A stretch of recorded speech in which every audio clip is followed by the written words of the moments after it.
Aussage Nummer 1. Es ist mir eine Information zugekommen, aus der hervorgeht, dass Michael Stürzenberger in der Vergangenheit bei PI News folgenden Satz schrieb: Die Aggression im Namen des Islam kostete in den 1400 Jahren seiner Existenz laut Schätzungen des Shoebat-Institutes, und bitte merken Sie sich den Namen dieses Institutes, meine Damen und Herren, dazu komme ich nämlich später noch, ca. 270 Millionen Menschen das Leben. Und genau auf diese angeblichen 270 Millionen Todesopfer bezieht sich Stürzenberger in seinen öffentlichen Auftritten des Öfteren. So, ich sag's Ihnen, 270 Millionen Menschen wurden im Dschihad getötet. Wir klären auf und wir möchten, dass nach 1400 Jahren Dschihad, was 270 Millionen Menschen das Leben kostete, von 270 Millionen Toten niederlassen. Und wir sagen, 270 Millionen Tote sind genug. Ja, 270 Millionen. 270 Millionen. Ich sag's Ihnen, 270 Millionen Menschen wurden im Dschihad getötet. Also auch wenn Sie sich als intelligente und gebildete Menschen nun sicherlich die Frage gestellt haben, woher nimmt Stürzenberger eigentlich diese unhaltbaren und realitätsfernen Zahlen her, habe ich mir primär eher die Frage gestellt, wow, wie kann jemand allen Ernstes seine momentane und zukünftige Glaubwürdigkeit mit solchen Behauptungen so dermaßen aufs Spiel setzen? Naja, nach einer 4-minütigen Selbstrecherche bin ich bezüglich der Quelle, die Stürzenberger hier für diese haltlose Behauptung heranzieht, auf sehr interessante Informationen bzw. Fakten gestoßen. Das sogenannte Shoebat-Institut, auf welches sich Stürzenberger hier beruft, ist nichts weiter als die Stiftung eines überführten notorischen Lügners namens Walid Shoebat. Bei näheren Recherchen entpuppt sich dieses sogenannte Shoebat-Institut, welches eine gewisse Seriosität und Wissenschaftlichkeit vortäuschen soll, als eine Amateur-Webseite eines überführten notorischen Lügners namens Walid Shoebat. Die Shoebat Foundation ist im rechtlichen Sinne auch keine Stiftung. Es handelt sich hierbei lediglich um Shoebats Webseite, deren eigentlicher, wenn nicht sogar einziger Zweck darin zu bestehen scheint, Shoebats Lebensunterhalt zu bestreiten. Shoebat selbst stammt ehemals aus der Nähe von Bethlehem und war früher angeblich Muslime, konvertierte allerdings zum evangelikalen Christentum über, das bekanntlich als besonders fundamentalistisch, militärisch, also sprich Gewalt befürwortend gegenüber Andersgläubigen, und extremistisch gilt. Shoebat gab an, früher als angeblicher PLO-Terrorist einen Bombenattentat auf die israelische Leumi-Bank verübt zu haben. Es stellte sich allerdings heraus, dass er seine komplette Geschichte frei erfunden hat, und die betreffende Bank dementierte damals auf Anfrage, dass es jemals zu einem Anschlag auf sie gekommen war. Bei Anfragen gegenüber Verwandten und Bekannten von Shoebat stellte sich heraus, dass es sich um einen Schwindler und notorischen Lügner handelt. Und diesbezüglich gab es in der Vergangenheit schon mal einen investigativen CNN-Bericht, den ich Ihnen auf gar keinen Fall vorenthalten möchte. Bitte sehr. Keeping you honest every night. AC 360. CNN, weeknights 10 Eastern. Well, full disclosure, at one time or another, CNN and other networks have turned to Shoebat for his perspective on the war on terror, an apparent look from the inside. But keep him honest tonight, we're discovering that Walid Shoebat's story just doesn't seem to add up. Here's CNN's Drew Griffin of CNN's Special Investigations Unit. I think we are at war with Islamic fundamentalism and Islamism, which stems from Islam. You know, no historian can deny that Islamists basically invaded Christendom. Walid Shoebat's message is the epitome of good versus evil. He has an advertised pedigree that makes him an expert. Islamic terrorist turned ultra-conservative Christian. A U.S. citizen because his mother is American, he is a darling on the terror circuit, the church and university circuits, and yes, he believes the war on terror is a holy war. He portrays himself as a man converted and on a mission. Once a Jew-hating, bomb-throwing terrorist, now a devout Christian convert, warning the world, Islam is out to destroy you. His message before a largely positive crowd of cops and emergency responders at this South Dakota Homeland Security Conference: trust no Muslim, especially those who organize. Know your enemy. Know your enemy. All Islamist organizations in America should be the #1 enemy. All of them.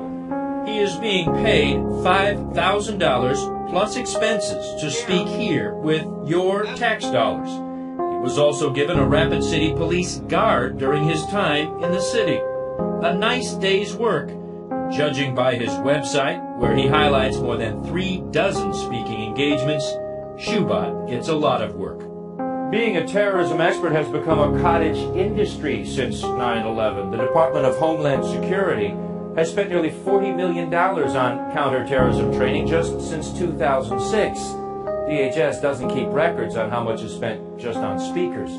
But some of the so-called experts who go around the country teaching, and in some cases preaching, about terrorism and the dangers of Islam are not quite what they seem.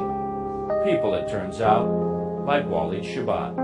The first thing I want to ask you is, what was the purpose of your talk this morning to these cops and emergency responders here in South Dakota? Well, being an ex-terrorist myself is to understand the mindset of the terrorist, number one. An ex-terrorist. It's Walid Shoebat's claim to fame. A terrorist, a PLO member, who bombed a branch of an Israeli bank in Bethlehem Square, throwing a firebomb on the bank's roof. The problem with the story, with a lot of Shoebat's stories, there's no evidence for them. And despite CNN's many requests, neither Shoebat nor his business partner have provided us with any. Bombings in Bethlehem Square, you specifically said you threw... The bank was in Bethlehem Square. You threw explosives. Yes, I did. On top of that bank. Yes, I did. No record. CNN's Jerusalem bureau went to great lengths trying to verify Shoebat's story, finding the general location where the branch of Bank Leumi once stood, but not finding anyone who could remember a bombing. We contacted the bank headquarters in Tel Aviv, asking officials to search records. No records found. And Israeli police found no record anyone ever threw a bomb at the branch of the bank. Why would the bank not have a record? Why would the Israeli police not have a record? Why would the Israeli police not have a record? I don't know. I don't know where you check, what dates, all these things. There's another part of his story that doesn't check out. Shoebat says he was arrested and spent 2 weeks in an Israeli prison. There's no record of you being in prison. I think there'd be at least an arrest record. They held you for 2 weeks. Would the United States know you were in prison? Would you go into this tomorrow? How about me and you go to the Muscovia prison and extract the records? The records are there. Okay. Would you be willing to do so? We did, and the Israeli detention center could find no record of detaining anyone with the name Walid Shoebat. Yeah. You obviously can see why people are critical of your claims. There's a whole lot of gaps in your story. There's no gaps at all. We don't have a bank bombing. And we don't have a terrorist, because it turns out Walid Shoebat, even on his own admission, was never charged. I was in prison for a few weeks. Was there a charge? No, I was a U.S. citizen, remember? I was born by an American mother. The other conspirators in the act ended up in jail. I ended up being released. There's another problem, his family. In the neighborhood where Walid Shoebat grew up, relatives say he was just a regular kid. And Daoud Shoebat, who says he is Walid's fourth cousin, goes even further. There were only 2 banks in Bethlehem district, and they are Bank Leumi and Discount Bank. They were on Nativity Square, and Walid never had any connection with those 2 banks, not a close or a distant connection. I tell you, this is out of experience. I am one of the people who are considered a responsible man in the area of Bethlehem or Beth Sahur. I've never heard anything about Walid being a mujahid or a terrorist. He claims this for his own personal reasons. So Drew, he's saying he claimed this for his own personal reasons. What personal reasons? Well, there's a big personal reason here. It's called money. You know, Anderson, I don't have to tell you, classic investigative reporting, you follow the money. Like his background, how Walid Shoebat is now making that money is about as mysterious as his past. Yeah. The Walid Shoebat Foundation, is that a charity? Walid Shoebat Foundation is part of the FFMU. And what does the FFMU do? Basically, we're in the information, and we do speaking, and we do also helping Christians that are being persecuted in countries like Pakistan. And we help Christians who are suffering all throughout the Middle East. And how do you do that? None of your business. None of your business. That's interesting. Our investigation continues tomorrow night, right? Tell us, what are we going to see tomorrow? Yeah, tomorrow, how he makes a business out of his expertise, how these donations to his cause end up with a so-called foundation owned by his business partner, and also the bigger question, Anderson, why are our taxpayers going to pay this guy? He can say whatever he wants, but where are the people vetting these so-called terrorism experts that are suddenly making a lot of money in this country? Also zusammenfassend kann man Folgendes sagen, meine Damen und Herren. Die einzige Quelle, die Stürzenberger für diese wirklichkeitsfremde Behauptung der angeblich 270 Millionen Opfer der islamischen Aggression angeführt hat, ist ein als notorischer Lügner und Schwindler überführter, ultrakonservativer, evangelikaler Christ namens Walid Shoebat. Darüber hinaus lässt sich diese Behauptung mit keiner einzigen, ich wiederhole, keiner einzigen akademisch anerkannten Instanz bestätigen.